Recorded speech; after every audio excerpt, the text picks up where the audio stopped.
السلام عليكم ورحمة الله وبركاته، يا هلا والله. أحب أبارك لكم بدخول شهر رمضان المبارك. الله يعيننا وإياكم على صيامه وقيامه، والله يتقبل منا ومنكم إن شاء الله فيه صالح الأعمال. بما أن شهر رمضان هالسنة داخل علينا في أجواء براد، في هذا الفيديو برشح لكم 10 عطور، منها 5 عطور تناسب أوقات الصيام وأوقات الدوام، و5 العطور الباقية تناسب الأجواء ما بعد صلاة التراويح والأوقات المسائية. خلكم ويانا.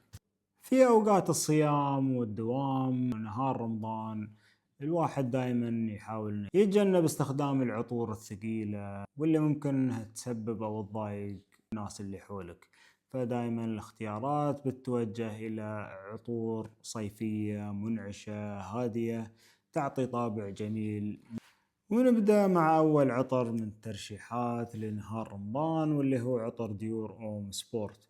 العطر هذا فيه لمحات حمضية خشبية مع لمسة لبانية بخورية. العطر منعش جدا وجميل ويعطيك طابع جميل وهادي.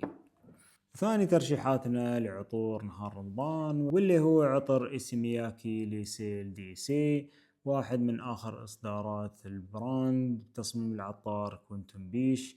العطر يعتبر عطر مائي ملحي خشبي منعش جميل جدا ومناسب جدا لنهار رمضان. والعشاق ريحة أزهار السوسن، عطر برادا لعوم. العطر من إنتاج شركة برادا في سنة 2007.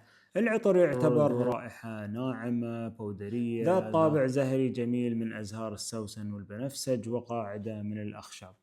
وإذا كنت مصر على أنك أنت تستخدم عطر فيه عود، من أجمل عطور العود المنعشة اللي نزلت السنة الماضية فخر الإمارات وايت أوفر دوز.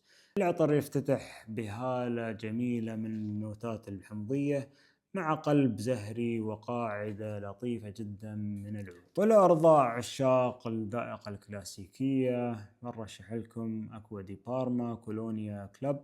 العطر ذو رائحة كولونية منعشة خضراء جميلة وتعطيك طابع كلاسيكي. في أوقات المساء في رمضان ولصلاة التراويح دائما الواحد يدور له عطر فخم ودافي ومناسب للأجواء الروحانية اللي هو رايح لها، ويستمتع بالعطر بنفسه والمصلين اللي حوله. فدائما العطور بتكون ثقيلة وفخمة. وأول ترشيحاتي لعطور المساء في رمضان، واللي هو عطر وديان لندن. العطر ذو طابع جلدي دخاني فيه لمسة عود مع لمسة فاكهية فخمة وجميلة. عطر ماتير بريمير كريستال زعفران نسخة الإكستريت. العطر ذات طابع عنبري دخاني مع لمسة زعفران جميلة ومناسبة لأوقات رمضان. وللعطور اللي تتفاعل مع العود رشح عطر نيشاني كريدو. العطر يفتتح بنوتات تابلية من الهيل وقلب فيه العود وقاعدة من الأخشاب. العطر مميز جدا ونفس ما قلت يتفاعل مع العود والبخور. وليالي رمضان المفروض انها ما تخلى من ريحة كلايف كريستيان ماتسوكيتا. العطر اللي يفتتح مع نوتة الشاي مع الأزهار البيضاء وقاعدة خشبية أروماتيكية. العطر جدا جميل وأداء رهيب جدا وتفاعله مع العود شيء ثاني.